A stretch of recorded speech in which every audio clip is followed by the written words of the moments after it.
Good afternoon everyone. Business study में हमने अब तक जितना कोर्स किया है एक बार उसका रिवीजन कर लेते हैं। फर्स्ट चैप्टर हमने किया था nature and significance of management.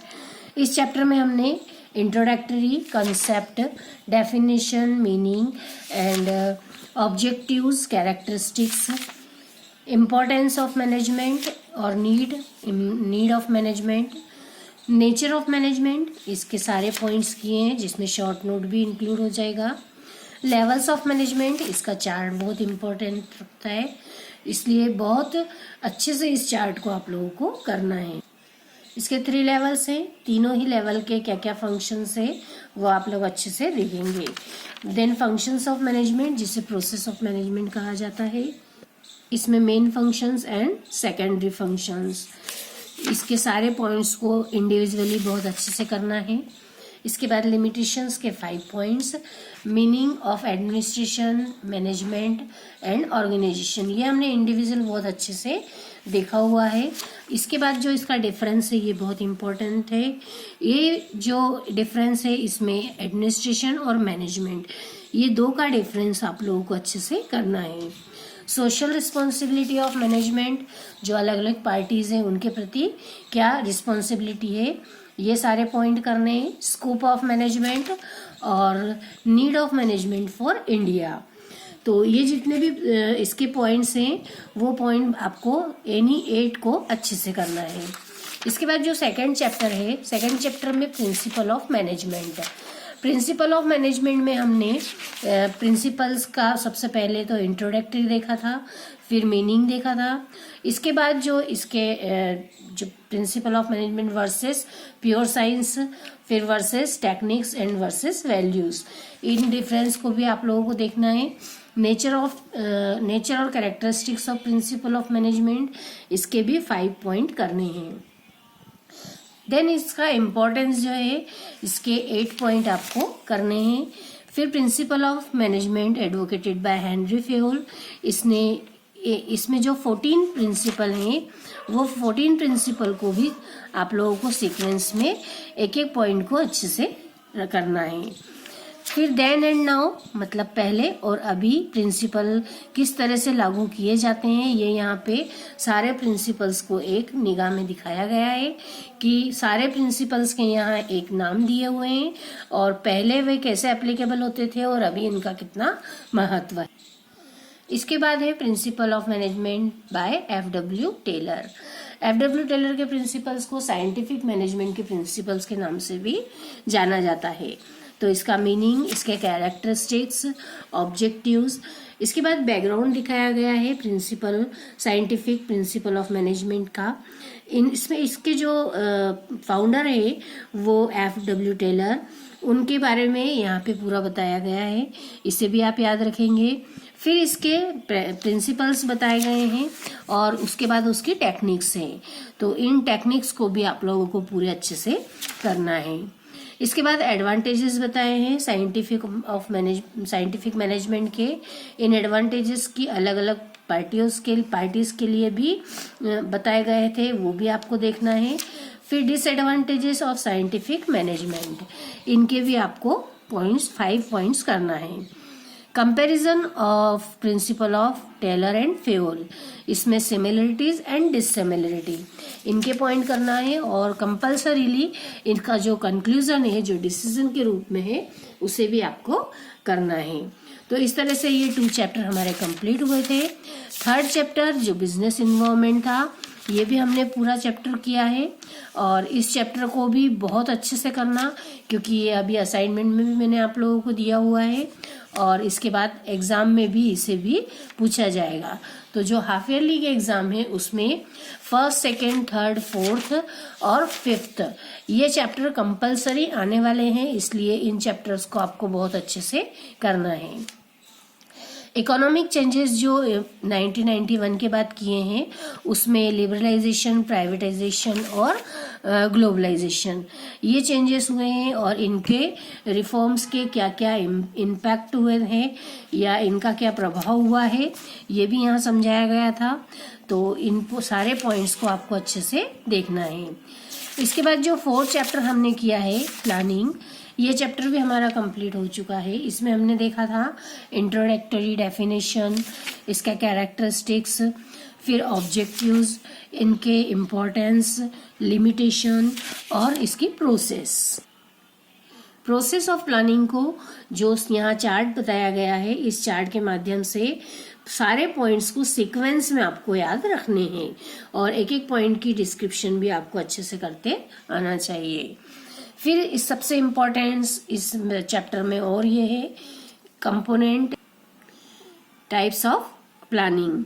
जो इसके 9 पॉइंट्स है, ये भी इंडिविजुअल एक एक पॉइंट बहुत अच्छे हैं, इसलिए इन सब पॉइंट्स को भी आपको पूरे अच्छे से करने हैं। इनमें बीच में जो डिफरेंस दिए हैं वो डिफरेंस भी आप लोगों को करना है। इसके बाद इसेंशियल और characteristics of a good planning, इसके जो 10 पॉइंट हैं, इनमें से एनी 6 पॉइंट आपको बिल्कुल अच्छे से करना है। इसके बाद हमारा चैप्टर 5 स्टार्ट किया था, जो कि था ऑर्गेनाइजेशन में हमने अब तक इंट्रोडक्टरी देखा है, परिचय देखा है, कंसेप्ट देखा है, डेफिनेशंस देखी है और इसके कैरेक्टरिस्टिक्स देखे हैं। यहाँ तक का जो हमने कोर्स कर लिया है, इसे आप लर्निंग करते रहिए और उसकी लर्निंग की वीडियोस आप ग्रुप पर या पर्सनल मुझे सेंड करेंगे। अब हम इसके आगे बढ़ते हैं, इम्पोर्टेंस और ऑब्जेक्टिव्स और एडवांटेजेस ऑफ ऑर्गेनाइजेशन। इसमें हमने जो 2 डेफिनेशन पहले लिखी हुई है, वो जो राइटर है वो है कार्नेगी एंड लॉन्सबरी फिश। ये दोनों ही राइटर जो है प्रबंध शास्त्री, इन्होंने अपने व्यू के अकॉर्डिंग जो ऑर्गेनाइजेशन होता है उसे समझाया है। तो इन दोनों ही डेफिनेशन को आपको पढ़ना है और इसके बाद जो इसका पैराग्राफ दिया है, उस पैराग्राफ से हम स्टार्ट करते हैं। An organization is a tool of efficient management. A good organization structure is an indispensable means for better business performance and a source for achieving the desired goals of business। तो इस तरह से जो organisation होता है, वो organisation का महत्व क्यों है? क्योंकि जो सामूहिक उद्देश्य की पूर्ति के लिए जब हम मानव के सहयोग को लेते हैं, तो वो सबसे बेस्ट उपकरण माना जाता है। जो उद्योग और राष्ट्र और संपूर्ण विश्व को कंटिन्यूएशन में गतिशील बनाता जाता है। क्योंकि हमारा भारत देश के संदर्भ में भी यदि हम देखेंगे तो हमारा देश अभी डेवलपिंग कंट्री है, उसके लिए एक अच्छे ऑर्गेनाइजेशन का होना आवश्यक है, चाहे वो औद्योगिक क्षेत्र हो या सामाजिक क्षेत्र या राजनीतिक क्षेत्र। जब किसी भी देश का विकास होता रहता है, मतलब जब वह विकासशील होता है, तब उसके वहाँ के जो कार्य करने वाले या जितने भी रिसोर्सेस होते हैं जो कि उनकी डेवलपमेंट में सहयोग करते हैं, वो बहुत इम्पोर्टेंस रखते हैं। तो यहाँ पे हम संगठन पढ़ रहे हैं और संगठन जब किसी भी उद्योग में स्थापित किया जाता है तो उसके लिए आवश्यक है कि हम उसमें जितने भी कार्यरत लोग हैं या जितने भी लोग उसमें व्यक्ति उसमें इंक्लूड हैं जो कि अपनी परफॉर्मेंस को देंगे, तो उनको एकत्र करना और उन्हें उनके वर्क का डिस्ट्रीब्यूशन इस तरह से करना कि वे अपने कार्य को पूरी लगन और मेहनत से कर पाएं।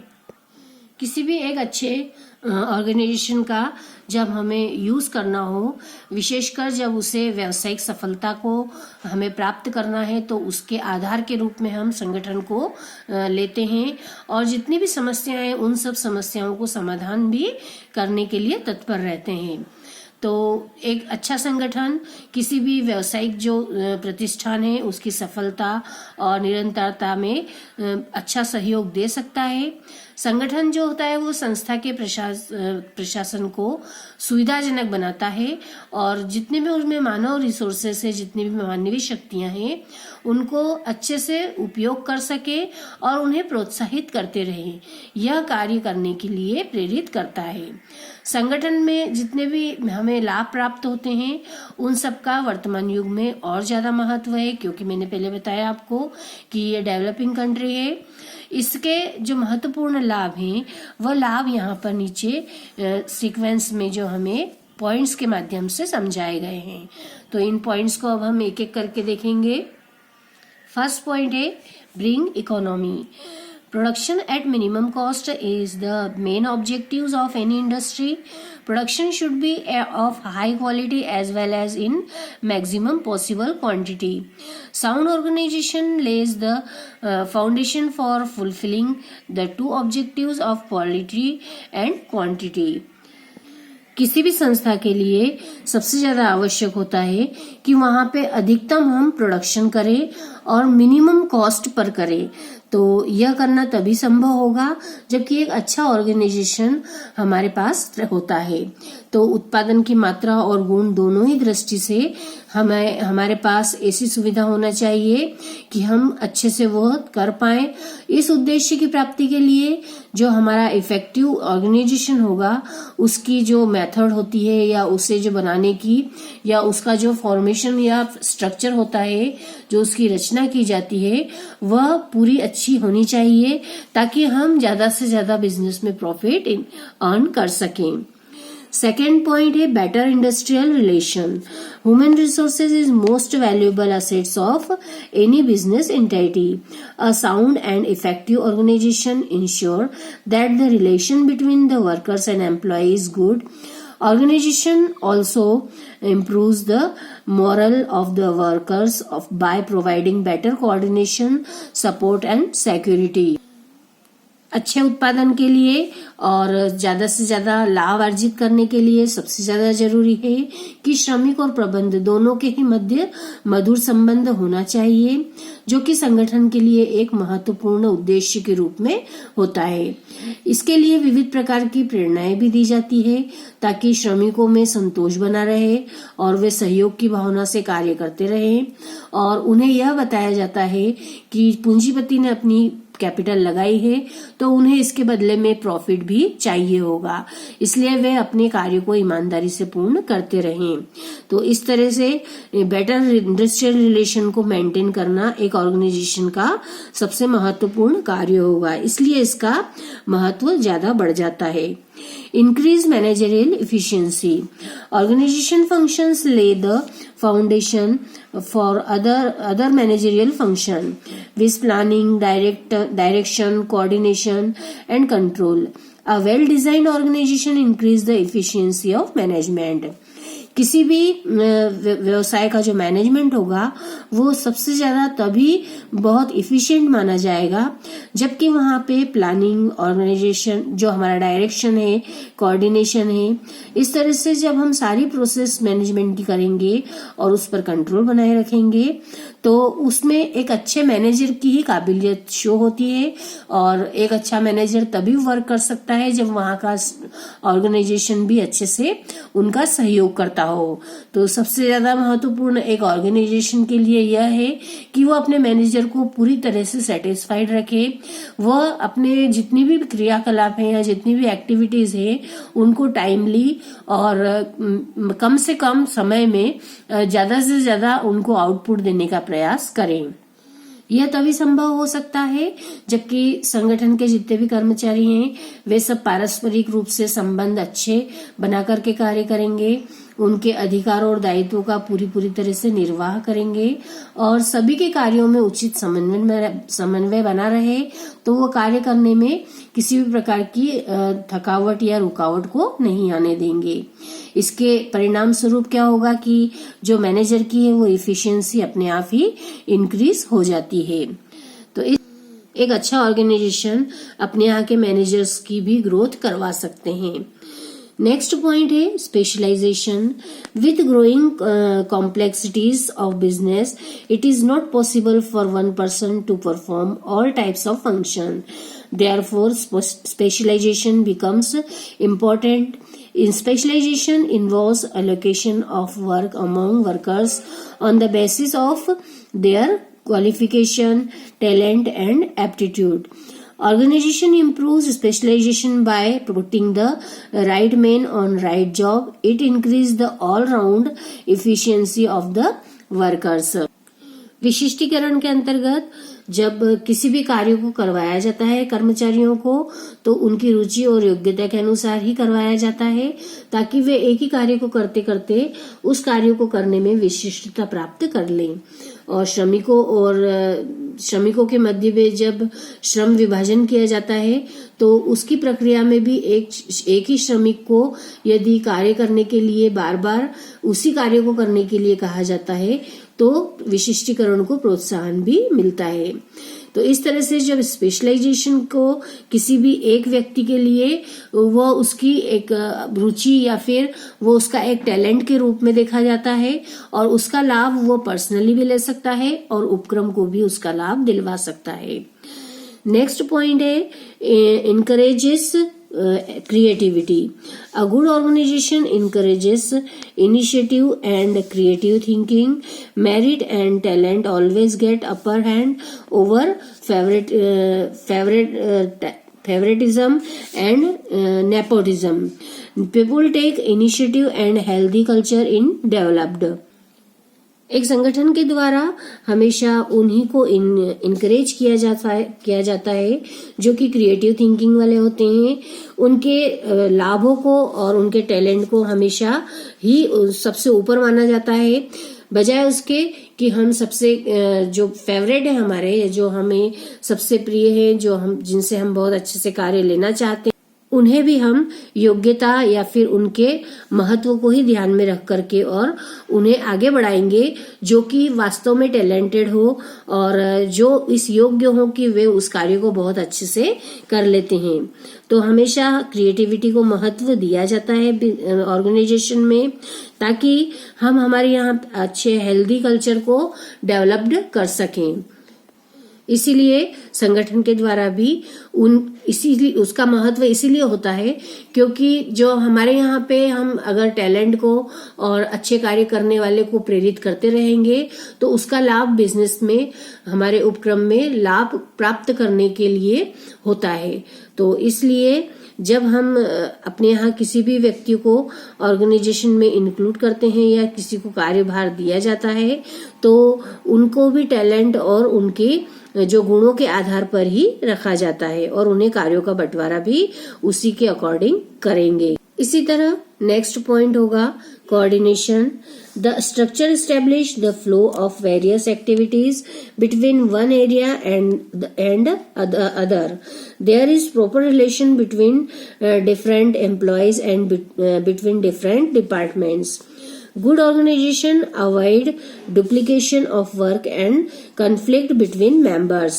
किसी भी तरह की गलतफहमी, कन्फ्लिक्ट मतलब होता है गलतफहमी, किसी भी तरह की गलतफहमी को हम अवॉइड करेंगे। जो एक ही कार्य को डबल हम एक ही व्यक्ति को 2 बार कार्य के लिए प्रेरित करें, इसके भी हम अवॉइड करते हैं। और जब भी हम आपस में कोऑर्डिनेशन बनाते हैं या समन्वय की स्थापना करेंगे, तो केवल उचित कार्य को हम उचित व्यक्ति को ही कार्य दे करके और उनके कर्तव्य को पूरा करने के लिए कहेंगे। जब विभिन्न क्रियाओं और विभागों, व्यक्तियों और वर्गों के मध्य प्रभावपूर्ण या इफेक्टिव कम्युनिकेशन और कोऑर्डिनेशन बना रहता है, तो उसका लाभ बिजनेस में उपक्रम को प्राप्त होता है और बिजनेस निश्चित रूप से उस समय ग्रोथ करता है। तो कोऑर्डिनेशन बनाए रखना सबसे कंपलसरी होता है। एक अच्छे ऑर्गेनाइजेशन तभी सक्सेसफुल होगा जब वहां के एम्प्लॉयज के बीच में कोऑर्डिनेशन व्यवस्थित चलता रहेगा।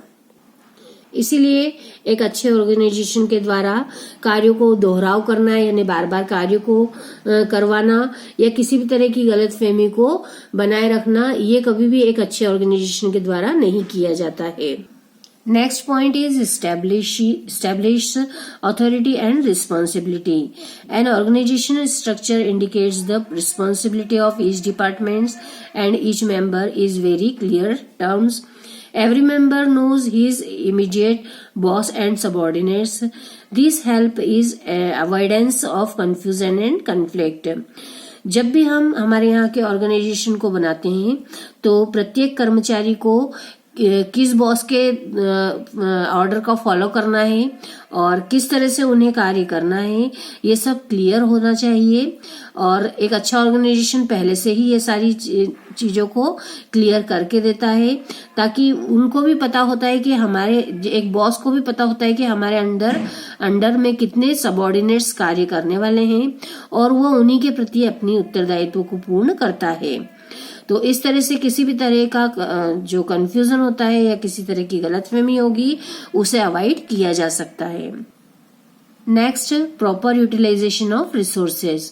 पूरी तरह से हम जितने भी हमारे यहाँ उपलब्ध साधन हैं उन सबका सही उपयोग कर लें और जितने भी हमारे ऑर्गेनाइजेशन में कार्य करने वाले व्यक्ति हैं उन सबका पूरी योग्यता का लाभ बिजनेस में हम उठा सकें, ये बहुत जरूरी होता है। जो मानव संसाधन है सबसे महत्वपूर्ण संसाधन होगा वह उसका उचित उपयोग कराने का, यदि हमने कार्य संगठन के द्वारा ही करवाना होता है तो उसके लिए भी हमारे यहाँ संगठन में पहले ही व्यवस्था की जाती है कि हम किस तरह से ह्यूमन रिसोर्सेज को डेवलप कर सकते हैं और जो आर्थिक रूप से प्रयोग उसका हम करके और उत्पादन लागत को कम कर सकें और मैक्सिमम हमारे प्रोडक्शन को बढ़ा सकें और बढ़ा करके और हमारी कॉस्ट को हम कम कर दें। तो इस प्रकार से जितने ये पॉइंट्स हैं इनमें से एनी 6 पॉइंट इम्पोर्टेंस के आपको अच्छे से याद भी करना है और इसे नोट्स के माध्यम से अपने नोटबुक में प्रिपेयर करना है, लिखना है और यदि लर्न करते हैं तो इसकी वीडियो आप जरूर मुझे भेजेंगे। नेक्स्ट पॉइंट है प्रोसेस ऑफ ऑर्गेनाइजेशन। प्रोसेस मतलब होता है प्रक्रिया। जब भी हम संगठन की इस पूरी प्रोसेस को करेंगे तो सबसे पहले हमें यह ध्यान रखना रहेगा कि हमारे ऑर्गेनाइजेशन में कार्य करने के लिए कितने लोग एकत्रित हुए हैं या हमारे ऑर्गेनाइजेशन का स्ट्रक्चर कैसा होगा। उसको देख करके ही हमारे यहाँ की प्रोसेस को भी बनाया जाता है और उसके हिसाब से ही फिर पूरी मैनेजमेंट में ऑर्गेनाइजेशन की प्रोसेस को फॉलो अप लिया जाता है या उस प्रक्रिया को पूर्ण करवाया जाता है। तो organization is a mechanism through which management divides coordination and control of business. It involves the process of bringing together different factors of production, physical, financial, human for the achievement of specified objectives. जो इसके point wise steps दी हुई है इन steps को भी अब हम देखेंगे। संगठन जो होता है वो कार्यों को जानने, उनको वर्गीकरण करने, क्लासिफिकेशन करने, कर्मचारियों को अधिकार, दायित्व और कार्य को सौंपना और उनके मध्य जो पारस्परिक संबंध होता है उसको स्थापित करने की प्रक्रिया होती है। संगठन की जो स्टेप्स है वो इस तरह है। Determination of objectives. The first step is the process of organization is to know about the objectives of the enterprise. The objectives already decided in the process of planning must be ensured that they are clear and well defined. On the basis of the information about objectives, various activities to achieve these objectives are determined. Objectives मतलब उद्देश्यों को सबसे पहले निर्धारण करना, जो कि संगठन की प्रक्रिया का प्रारंभ हम जब प्रारंभ में उद्देश्य निर्धारित करते हैं उससे ही हो जाता है। उद्देश्यों के निर्धारण के बाद ही संगठन का निर्माण किया जाता है। उद्देश्य एक साधन है तो संगठन द्वारा उसकी प्राप्ति को साधन के रूप में देखा जाता है। बिना उद्देश्य के किसी भी संगठन की रचना प्रक्रिया में प्रारंभ नहीं की जा सकती। उद्देश्यों का निर्धारण करते समय यह ध्यान रखा जाना चाहिए कि उसकी प्राप्ति के लिए उपयुक्त संगठन हम बना सकें। Next step is determination of various activities. After clarifying the objectives, the next step is to be determine various activities to be undertaken for achieving these objectives. These activities may further be subdivided into different jobs. Each job consists of certain related tasks to be carried out by the job holder. जो भी क्रियाएं हैं उन क्रियाओं को निर्धारण करना उद्देश्यों के बाद संगठन की प्रक्रिया का दूसरा कदम नेक्स्ट स्टेप जो होती है वो इन क्रियाओं को निर्धारित करना होता है जो कि उपक्रम के उद्देश्यों की पूर्ति के लिए आवश्यक है। इसके लिए सभी कार्यों की क्रियाओं और उपक्रियाओं में सभी कार्यों को बांटा जाता है और प्रत्येक कार्य को उसकी प्रकृति, आकार, महत्व और उत्तरदायित्व को ध्यान में रखते हुए विभिन्न व्यक्तियों को सौंप दिया जाता है। Next step is grouping of activities. Job created in the previous stage are grouped according to their nature. Similar types of job are grouped under the department. For instance, job related to purchase of raw material, stores, machinery, parts, etc. can be grouped under purchase department. Similarly, job related to maintenance of accounts, books, banking transactions, raising bills, collection of payment, making payment, etc. can be grouped under the finance department. Clubbing of various jobs is done for all departments. जितनी भी क्रियाएं होती हैं उनका फिर grouping किया जाता है या समूहीकरण किया जाता है। संगठन की प्रक्रिया का जो थर्ड स्टेप होता है वो समूहीकरण या श्रेणीयन कहलाता है। एक अच्छा ऑर्गेनाइजेशन इस बात का प्रयत्न करता है कि एडमिनिस्ट्रेशन के या मैनेजमेंट के बीच जो कार्य और जो भी उत्तरदायित्व रिस्पॉन्सिबिलिटी का निश्चित डिवाइडेशन हो जाए। जिस संगठन में एकता, सहानुभूति, सामान्य उद्देश्य एवं रुचि संबंधित भावनाओं का अभाव होता है उसे सफलता मिलने के अवसर कम होते हैं। इस प्रकार इस लक्ष्य को ध्यान में रखते हुए उपक्रम के संपूर्ण कार्यों को क्रियाओं के कुछ सहसंबंधी समूह में विभाजित कर दिया जाता है। फिर प्रत्येक समूह को विभिन्न विभागों के अंतर्गत रखा जाता है और क्रियाओं के वर्गीकरण के लिए अनेक प्रकार के आधार भी प्रचलित हैं। जिस तरह से यहाँ पे डिपार्टमेंट्स बताए गए हैं कि किस डिपार्टमेंट के द्वारा क्या कार्य करवाना, यह सब उनमें फिर डिवाइडेशन करके और फिर उनको ग्रुप के माध्यम से वर्क डिस्ट्रीब्यूट किया जाता है। Next point is allocation of duties and tasks. After the job as part of each department is determined, the clubbing, the next step is to assign these jobs to various qualified people according to their capacity and interest. There should be proper match between the job and the person responsible. This will not only ensure smooth working, but the discipline is the organization will also increase.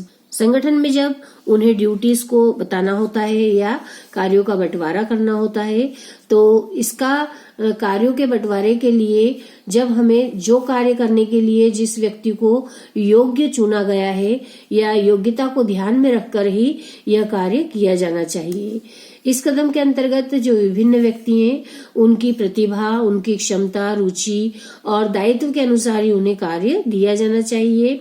इस चरण में इस बात का भी ध्यान रखा जाना चाहिए कि प्रत्येक व्यक्ति को उसकी योग्यता के अनुसार और रुचि के अनुसार कार्य मिले और प्रत्येक कार्य के लिए भी एक योग्य व्यक्ति ही मिले।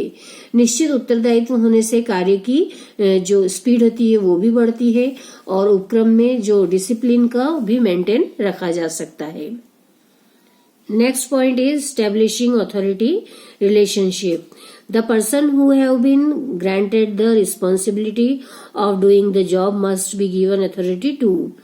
Authority means the freedom of taking decision, using resources, guiding the subordinates, and the freedom of supervising and controlling.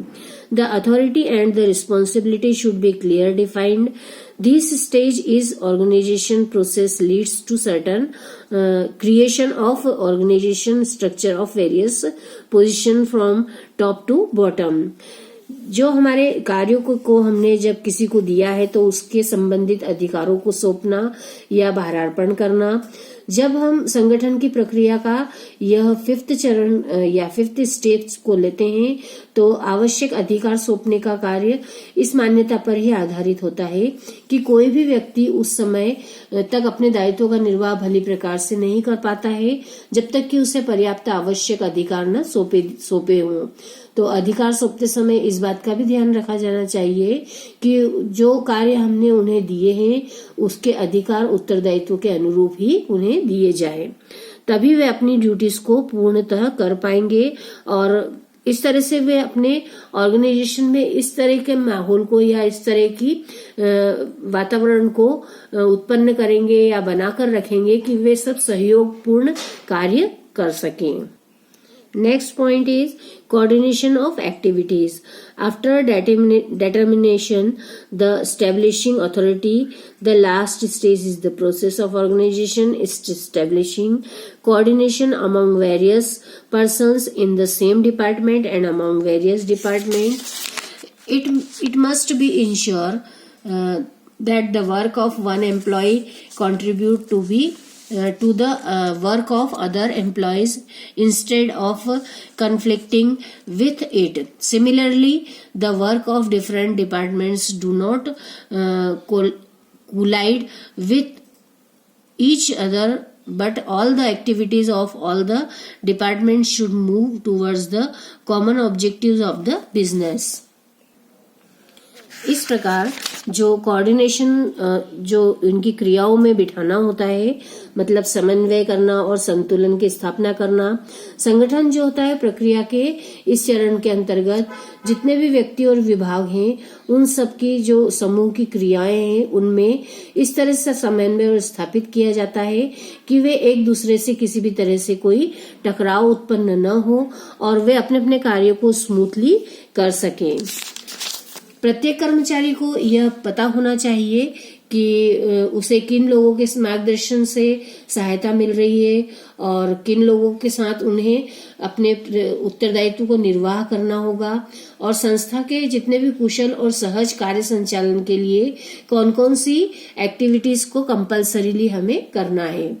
तो इस तरह से उन्हें एक दूसरे में इससे समन्वय और उचित संतुलन बिठा करके और कार्य करने के लिए प्रेरित करते रहें और स्वयं भी इस तरह से कार्य करें कि एक दूसरे से मित्रतापूर्ण व्यवहार रख करके और अच्छे माहौल में उस कार्य को पूर्ण करें ताकि जो संस्था के उद्देश्य हैं उन्हें प्राप्त किया जा सके। इन सभी पॉइंट्स के अलावा एक पॉइंट और है इसमें जिसे कि इफिशियंसी कहा जाता है। इन सभी जितने भी ऑर्गेनाइजेशन के स्टेप्स हैं इन सबको यदि पूर्ण हम सीक्वेंस में करवाते रहे तो संस्था में हम जितने भी एम्प्लॉयज काम करने वाले हैं, जितने भी सबऑर्डिनेट्स हैं, जितने भी मैनेजर्स हैं, उन सब की पूरी इफिशियंसी से वे मिलकर के कार्य करेंगे और उसका लाभ बिजनेस को हो सकता है। तो इस तरह से इसकी जो प्रोसेस थी, ये प्रोसेस के सारे पॉइंट्स को आप लोगों को सीक्वेंस में अच्छे से याद रखना है और इसे नोट भी करना है। जब आप लर्निंग करें तो इसकी वीडियो जरूर बनाएं और मुझे सेंड करें। सीक्वेंस में जब भी हम प्रोसेस को लर्न करते हैं तो उसके पॉइंट्स को लिख करके आप लोगों को याद करना है। अब नेक्स्ट में हम देखेंगे ऑर्गेनाइजेशनल स्ट्रक्चर।